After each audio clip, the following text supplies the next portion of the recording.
Bienvenue dans Powerful Reborn, le podcast où l'on explore ensemble les émotions, le mindset et le développement personnel. Je m'appelle Maëlle, hypnothérapeute et coach en dev perso, et ma mission est d'accompagner les humains en quête de paix intérieure et d'amour de soi à guérir leurs blessures émotionnelles. On se retrouve aujourd'hui pour discuter de la dépendance affective. Je vais, dans 3 épisodes différents, t'expliquer de manière plus profonde ce qu'est réellement la dépendance affective. Ça va te permettre de comprendre ce que c'est, de l'identifier et d'arriver à placer les premières étapes qui vont te permettre de sortir justement de cette dépendance. On commence aujourd'hui avec le premier épisode où je vais t'expliquer concrètement qu'est-ce que la dépendance affective. J'ai d'abord envie de te poser une question. Est-ce que tu t'es déjà senti perdu dans une relation et incapable d'exister sans l'autre? Si c'est le cas, alors cet épisode est fait pour toi, très clairement, et la suite va fortement t'être utile. D'abord, j'aimerais tout simplement pouvoir poser la définition de ce qu'est la dépendance affective. En fait, c'est un état émotionnel où tu ressens un besoin excessif, et je dirais même souvent compulsif, d'être aimé.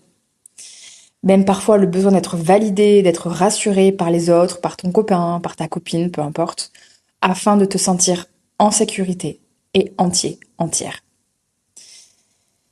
Et très souvent, elle se manifeste par une difficulté à maintenir une estime de toi stable. Et très souvent, on a une tendance à chercher à combler nos propres insécurités et nos blessures émotionnelles à travers les relations. Et souvent, si c'est pas 100% du temps, au détriment de notre bien-être personnel. On bafoue souvent nos limites, nos besoins et nos envies. Et tous ces besoins, en fait, excessifs, ça rend en fait la personne dépendante, ça lui donne une espèce de besoin constant de validation ou d'amour extérieur. Et comme je te disais, souvent au point de négliger tes besoins. Et c'est un vrai problème parce que ça nuit à tes relations. Toi, ça te met dans quelque chose de complètement nocif pour toi. Et en fait, toute relation basée sur la dépendance affective va être 99% du temps vouée à l'échec. Et le but, c'est que tu sortes enfin de ça. Ces besoins excessifs, ils sont pas là par hasard. Il y a très souvent des peurs derrière. Ces peurs, c'est principalement une peur de l'abandon. C'est une angoisse profonde en fait qui est liée à la perte d'une relation et qui peut te conduire à avoir des comportements de contrôle ou même de soumission. Alors c'est un peu paradoxal dit comme ça. Du coup, contrôle et soumission, qu'est-ce qu'elle me dit? Oui, tu peux contrôler la relation mais en même temps te soumettre aux besoins de l'autre ou aux envies de l'autre ou aux limites de l'autre parce que ta seule peur c'est que la personne se tire. Et du coup, tu préfères même, j'ai même un exemple très bête. J'ai une amie qui m'a dit un jour, qui est touchée par la dépendance affective et qui m'a dit « J'ai peur d'être chiante et je préfère rien dire, ne pas partager mes émotions pour pas que la personne s'en aille. Et du coup, je préfère être aimée à moitié que pas du tout. » Et waouh, ça m'a marqué. Je me suis dit « Comment ça? Être aimée à moitié que pas du tout. » Et putain, c'est réel. Moi, la première, je l'ai pensé. C'est tellement, tellement, tellement réel. Et c'est tellement triste à la fois. Et du coup, cette peur de l'abandon, c'est très souvent une des causes, en tout cas. Et je t'expliquerai un petit peu après les comportements typiques à ce niveau-là. Mais elle te mène aussi... il y a aussi la réponse, la résonance, je dirais, à un manque d'autonomie émotionnelle. C'est-à-dire que, outre cette peur de l'abandon, t'as également très souvent une incapacité pratiquement totale à te sentir bien ou en paix sans l'approbation, ou la présence de l'autre. Ton copain, ta copine, une amie, peu importe, c'est pas forcément toujours en relation. Bref, là on est axé sur les relations, mais sache que ça touche un petit peu plus large que ça. Du coup, ce manque d'autonomie émotionnelle, il t'empêche d'être bien dans ton quotidien seul. Ce qui est en soi, en effet, un vrai problème. Et qui a du coup un impact sur tes relations. Parce que ça peut entraîner très souvent des dynamiques complètement déséquilibrées. comme des relations toxiques, une jalousie de manière excessive, ou comme je te disais juste avant, une suradaptation pour que tu évites le rejet ou l'abandon. C'est-à-dire, je m'oublie, je outrepasse mes limites, mes besoins, mes envies pour pas que la personne s'en aille. Et je crois que le plus drôle dans tout ça, c'est que la dépendance affective, ce n'est pas de l'amour. Je te promets que c'est réel. C'est en fait plutôt une tentative inconsciente de combler ce vide à l'intérieur de toi et de soigner des blessures qui sont liées à ton passé et très souvent à ton enfance. Mais malheureusement, 9 fois sur 10, ce n'est pas de l'amour. Et c'est pour ça que souvent, une personne qui est en situation de dépendance affective, quand elle guérit et qu'elle tombe enfin dans des relations saines et qu'elle découvre enfin l'amour sain, très souvent, et ça a été mon cas, la personne se dit, en fait, j'ai jamais été amoureuse, j'ai jamais été amoureux. J'ai apprécié la personne, bien sûr, j'ai eu de l'affection, j'ai pu avoir une sorte d'amour d'une certaine forme, mais je n'ai pas ressenti l'amour de cette façon-là. Parce que souvent, on est incapable de le recevoir et de le donner de la bonne manière. J'avais d'abord, tu vois, besoin de t'expliquer un petit peu tout ça. Qu'est-ce que c'est réellement la dépendance? La comprendre pour un petit peu te faire l'introduction à la suite. Et comme je t'ai dit dans ce podcast, je vais te donner en fait des indications sur les comportements typiques. Je vais te donner des exemples également, comme d'habitude, tu le sais, si tu es là depuis un moment, tu sais comment je fonctionne. Je vais te parler également du rôle de l'enfance dans ta dépendance et pourquoi tes blessures aussi favorisent la dépendance, les relations toxiques et tout ce qui s'ensuit.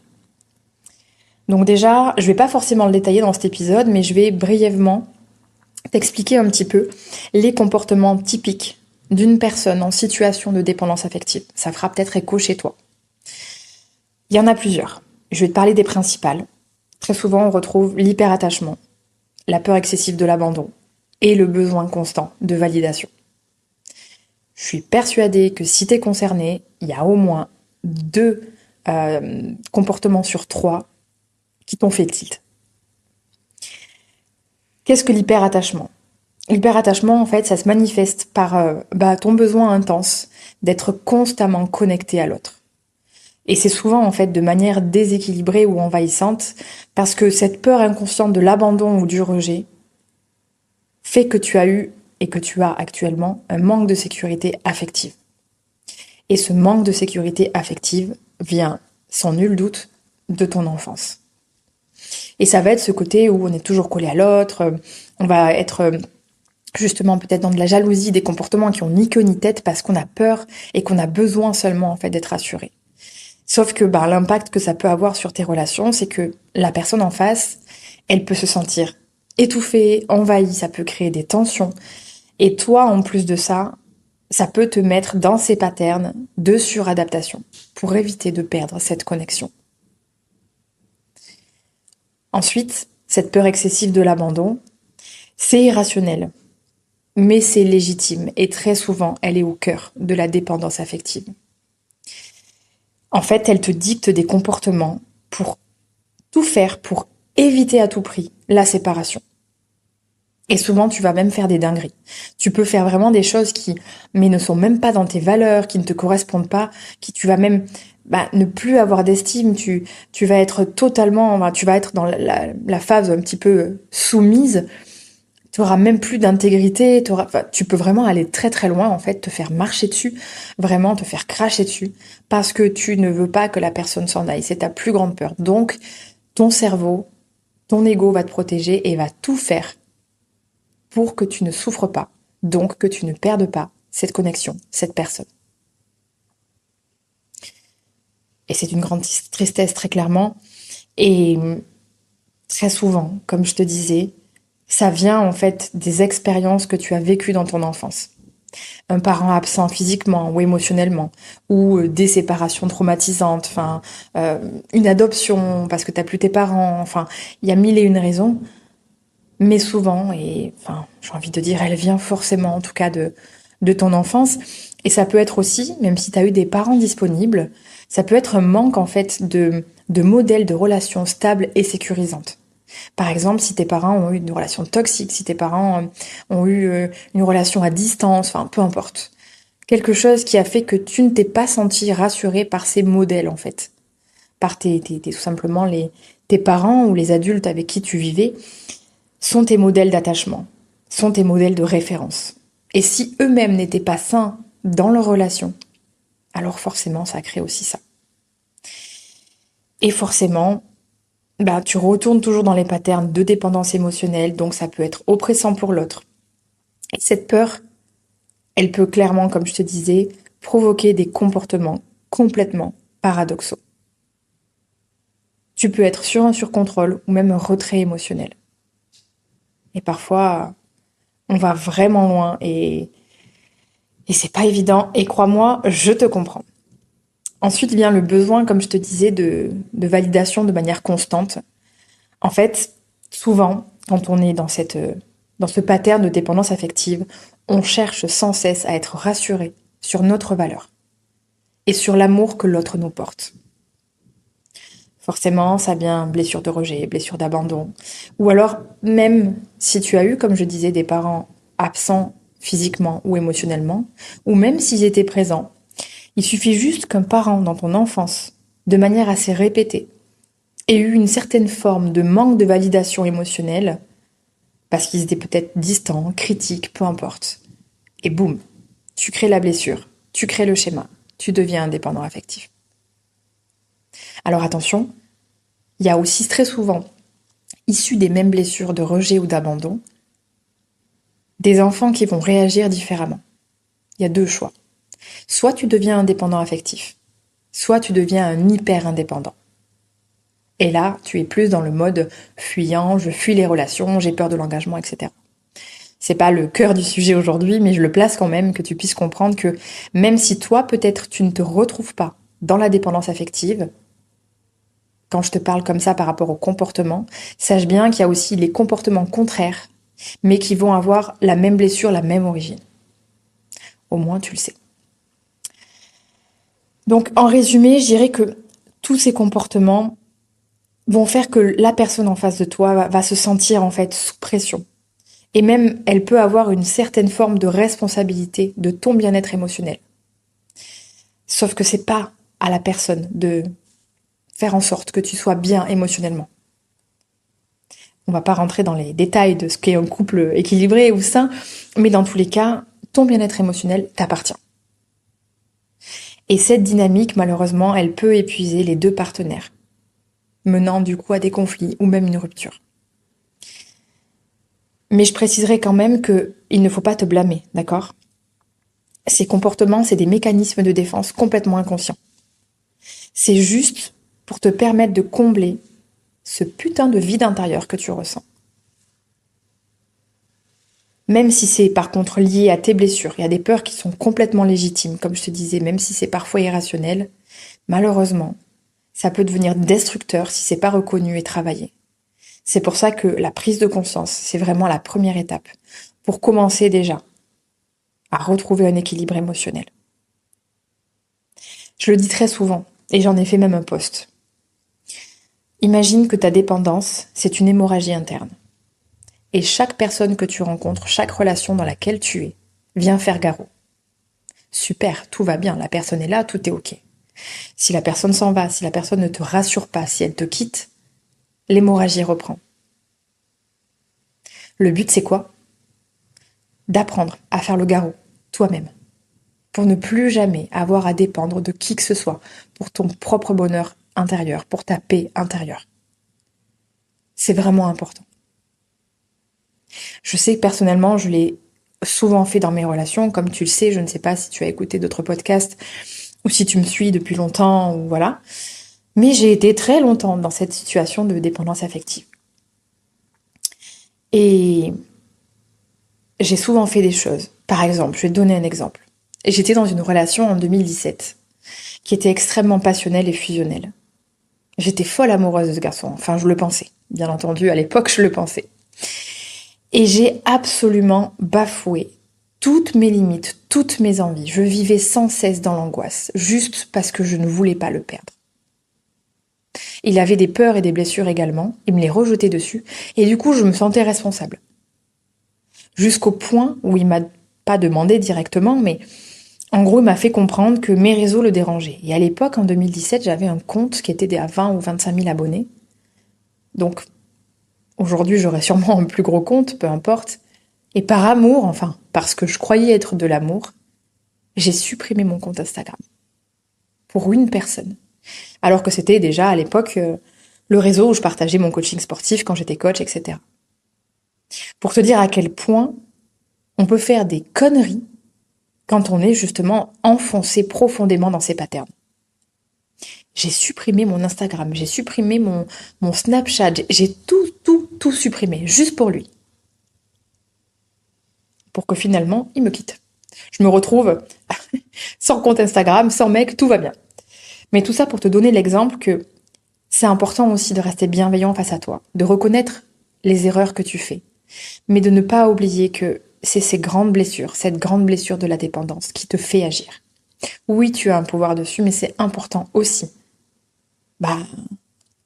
d'arriver à t'envoyer de la douceur, de la bienveillance et de l'amour, vraiment.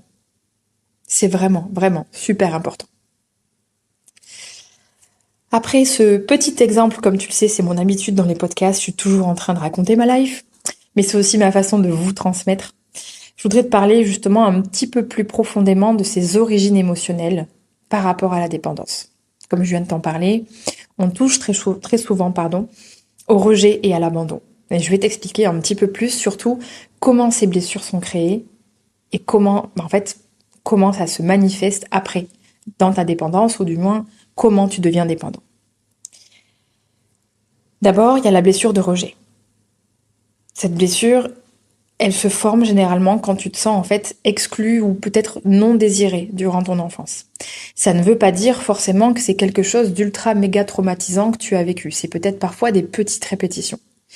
Par exemple, le simple fait que tes parents travaillaient beaucoup et qu'ils n'avaient pas forcément de temps pour toi le soir, dans ta tête de gosse, tu peux très bien te dire « je ne suis pas assez important pour qu'on m'accorde du temps, donc je ne suis pas désiré, donc je me sens exclu, donc je me sens rejeté ». Alors que tes parents sont juste épuisés, ils n'ont pas l'espace, mais ils t'aiment de tout leur cœur. C'est pour ça que je précise bien, c'est pas toujours forcément le rejet ou l'abandon à proprement parler. C'est souvent des petits détails qui sont répétés et qui créent un schéma en fait. Parce que ne l'oublions pas, un traumatisme, ce n'est pas l'événement en lui-même, c'est la charge émotionnelle que tu as mis autour. Donc parfois on peut faire un traumatisme de choses qui ne sont pas forcément traumatisantes de base. Voilà, que les choses soient claires. Donc comme je te disais, cette blessure de rejet, ça peut être le fait que le parent n'est pas forcément dispo. Il est un petit peu distant, ou alors il peut être critique, ou tout simplement absent émotionnellement. Par exemple, il est là, il t'accorde du temps, mais dans la partie émotionnelle, il n'est pas rassurant, il ne t'accompagne pas et ne te pousse pas à accueillir et comprendre tes émotions. Et du coup, toi, dans ta petite tête de gosse, tu n'as pas le cerveau rationnel, tu ne sais pas réfléchir comme nous on réfléchit aujourd'hui, et forcément, tu fais un schéma, tu fais un raccourci. Il n'y a pas de temps, il n'y a pas de disponibilité, il est distant, il est critique, donc je ne suis pas aimé ou je ne suis pas assez important, donc je suis rejeté. Mais comme je te dis, ça peut être même juste parfois dans un moment où toi, quand tu étais enfant ou adolescent, tu avais besoin de présence parce qu'il s'est passé quelque chose, je sais pas, à l'école qui t'a marqué, et à ce moment-là, ton parent n'est pas dispo, ta figure d'attachement n'est pas dispo, même un enseignant ou n'importe qui, c'est pas forcément qu'un parent, et tu te sens ignoré ou mis à l'écart, et boum. Et on rejoint toujours ces patterns. Je ne suis pas assez bien pour qu'on m'aime. Ou alors, tu peux même avoir si je montre vraiment qui je suis, on me rejettera. Et pouf, on perd confiance, on perd estime. Et on devient, du coup, quelqu'un par rapport à ses blessures. Et pas l'enfant qu'on était initialement. Et en fait, tu vas avoir très souvent des comportements compensatoires.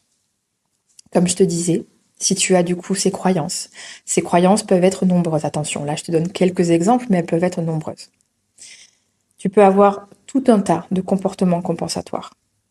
Tout faire pour être aimé ou accepté, au détriment de toi-même, comme je te dis. Ok, si je montre qui je suis, on me rejettera. Ou bien, je ne suis pas assez bien pour qu'on m'aime. Tu vois, tu vas donc au détriment de toi-même faire des choses pour que tu te sentes assez bien pour qu'on t'aime et ne pas montrer qui tu es pour pas qu'on te rejette. Et ça, tu le faxes sur ta vie d'adulte. Et tu fais la même chose dans tes relations. Et du coup, on évite de poser nos limites ou de dire non parce qu'on a peur d'être rejeté. Du coup, ça nous pousse à toujours rechercher des relations qui valident continuellement nos avis, nos besoins, etc. Même si c'est déséquilibré, on valide toujours ce qu'on ressent par rapport à l'autre. Et on tolère du coup des situations toxiques pour éviter le rejet. Ça, c'est pour la blessure de rejet. J'espère que c'était assez précis et détaillé pour que tu comprennes bien.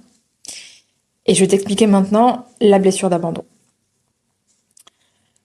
C'est assez proche, hein, c'est assez similaire en soi. C'est juste en fait une réaction un petit peu différente, mais ça vient à peu près des mêmes patterns et on a quand même des réactions assez similaires. La blessure d'abandon, en fait, elle se forme quand tu ressens un manque de présence ou un manque de soutien affectif. Ce qui fait que tu as une peur de te retrouver seul.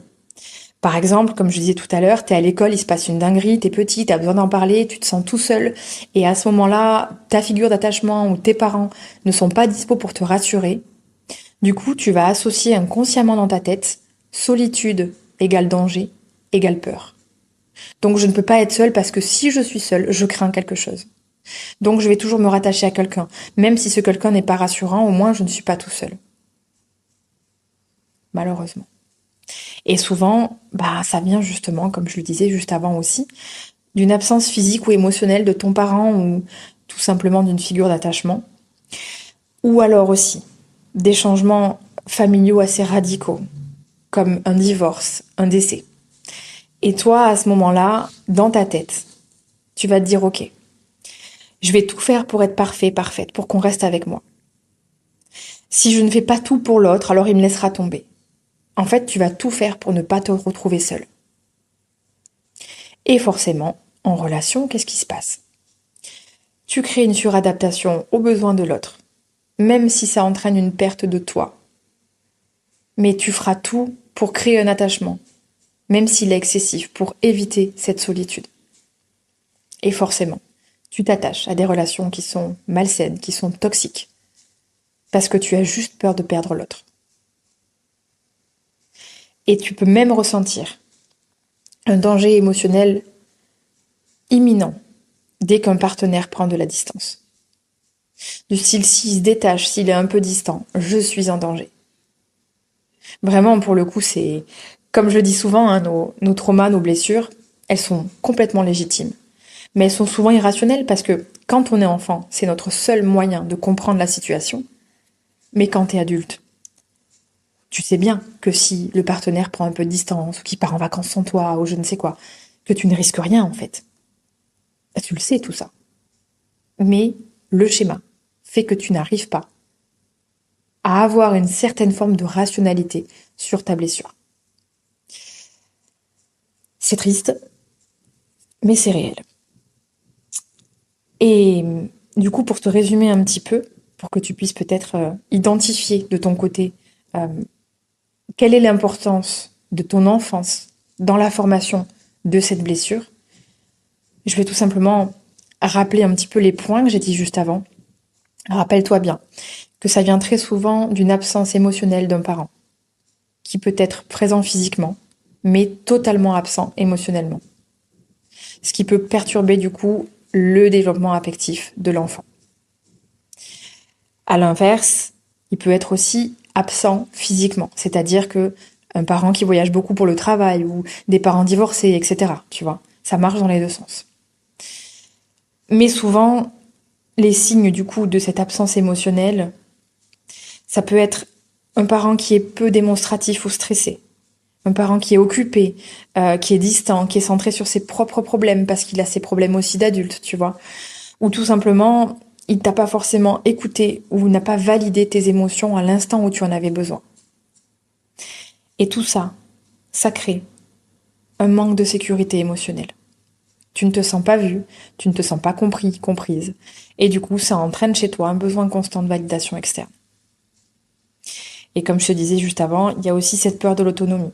Parce que l'absence de ce modèle affectif solide peut nous rendre dépendants des autres pour nous sentir en sécurité.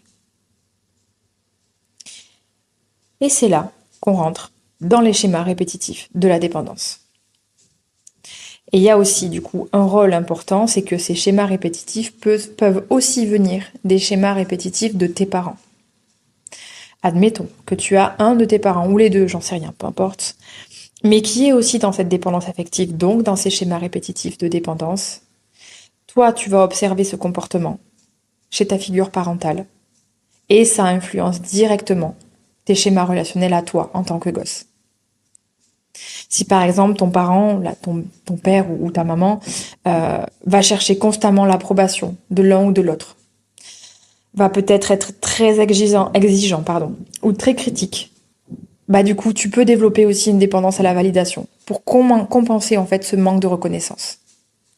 En fait, le parent peut aussi te transmettre ces schémas sans forcément non plus être vraiment comment dire que admettons que c'est le parent le plus génial du monde et qu'il arrive à ne pas créer ces blessures par tout ce que je t'ai expliqué juste avant, mais que par miroir, il te montre au travers de lui que l'amour c'est ça, tu peux aussi prendre ce schéma qui ne t'appartient pas.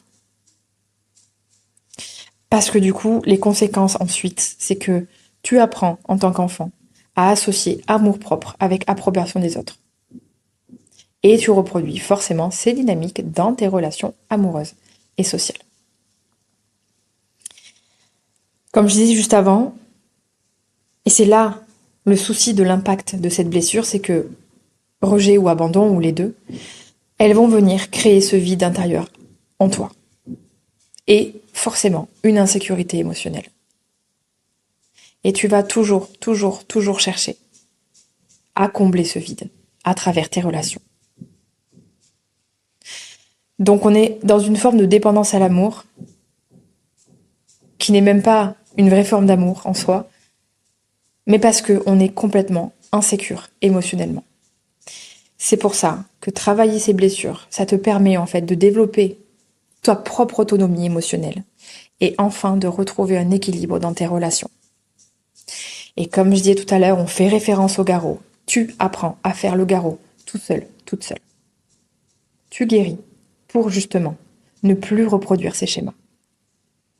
Parce qu'il y a un impact en fait aussi bien au-delà des blessures et de la souffrance, c'est que ces blessures, abandon, rejet, elles vont aussi malheureusement faire en sorte que tu aies une faible estime de toi et une faible confiance en toi. Parce que comme tu cherches toujours la validation extérieure, quand cette validation n'est pas là, ben forcément, ça vient éclater profondément en fait ta perception de toi. Tu te dis que t'es pas assez bien, t'as toujours cette crainte de ne pas être aimé pour qui tu es, tu fais du coup de l'adaptation excessive, t'es même dans l'incapacité parfois de prendre des décisions importantes sans la validation extérieure. Du coup, ça te limite complètement dans ton épanouissement personnel. Et du coup, ça touche également, comme je te disais, l'estime que tu as pour toi. Tu te dévalorises en général en permanence. Parce que, du coup, ton bonheur et ta valeur personnelle deviennent complètement conditionnés par l'approbation des autres. Et ça crée une dépendance sans fin, en fait. C'est comme une espèce de puits, un puits sans fin, un trou sans fin où tu vois jamais le bout, en fait. Parce que même si les gens te diront t'es génial, t'es super, vas-y, même s'ils ont l'approbation, même s'ils te donnent l'approbation que tu attends, dans tous les cas, ce sera jamais assez. Que tu l'aies ou que tu l'aies pas, finalement. Et du coup, ça te donne l'impression très souvent de ne pas mériter l'amour ou de ne pas mériter l'attention des autres sans faire d'efforts constants. Et on se renvoie à un autocritique de manière intense. Pourquoi je ne mérite pas d'être aimé? Pourquoi je ne suis pas assez, etc., etc. Et c'est à ce moment-là que tu crées tes croyances limitantes profondes. Par exemple, ça pourrait être « je ne mérite pas d'être heureux ou d'être heureuse seule ». Et tu peux très bien avoir envie d'être en couple et avoir cette croyance-là. Et du coup, ça a un impact sur tes relations. Et comme je te disais juste avant, on tombe souvent dans les relations toxiques. Et on y reste, et on y reste, et on y reste. Parce que tu ne veux tellement pas être seul que tu vas accepter des relations déséquilibrées. Tu vas tolérer des comportements abusifs, manipulateurs, juste pour que la personne elle reste. Tu pourrais même perdre ton identité. C'est-à-dire que changer complètement. J'ai vu des personnes se convertir à des religions, faire des dingueries, juste parce qu'ils ne voulaient pas perdre la personne. Mais c'était même pas eux. Juste parce que tu vas t'adapter en fait de manière excessive aux attentes et aux besoins de l'autre. Tu poses pas tes limites. Et c'est de cette façon-là que tu vas alimenter des dynamiques malsaines.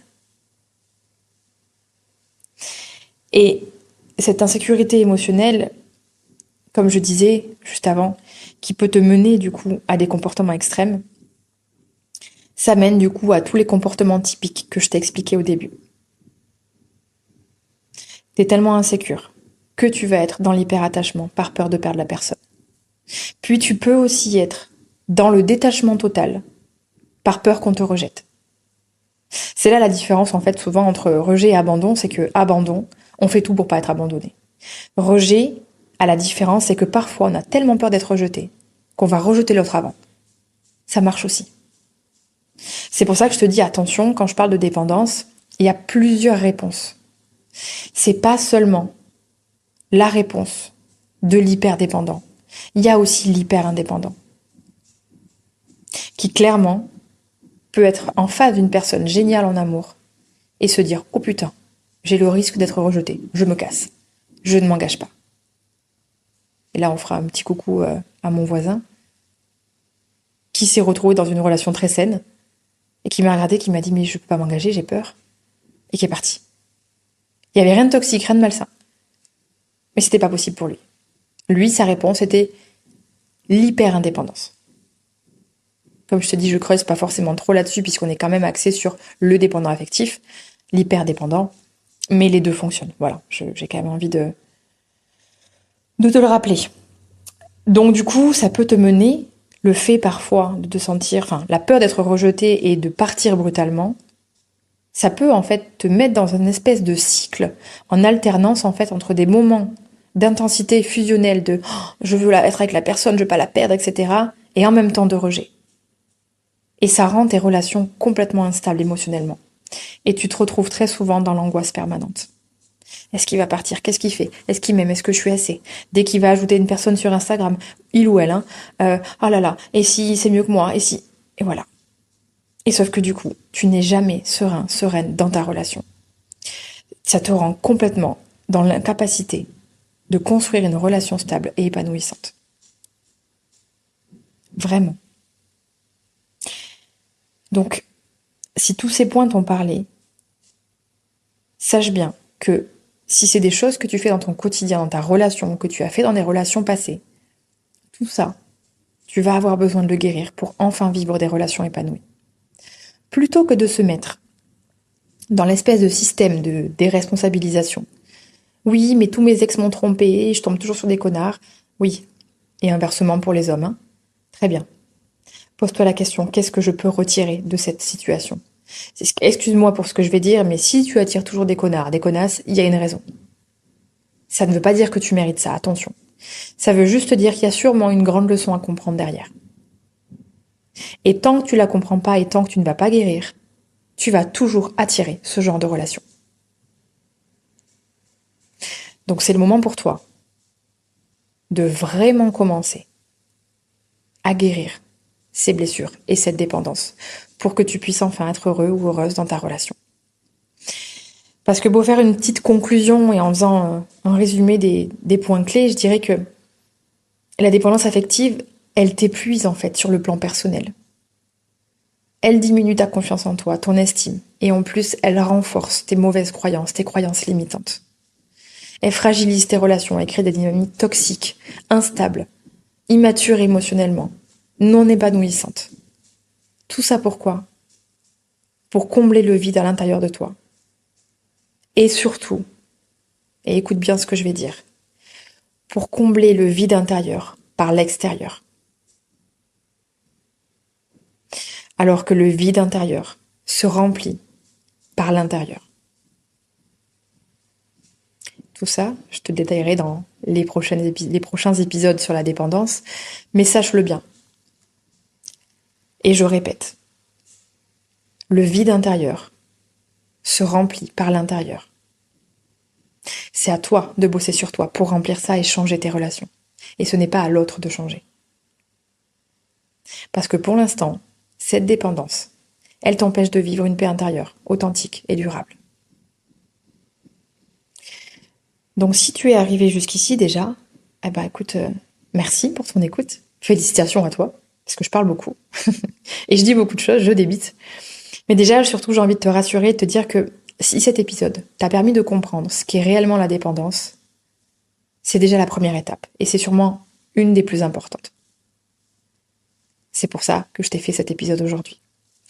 Et du coup, dans les prochains épisodes, je vais te plonger pleinement dans le concret, la partie où on identifie les comportements, les signes qui permettent de reconnaître justement cette dépendance. Et surtout les premiers pas pour la transformer.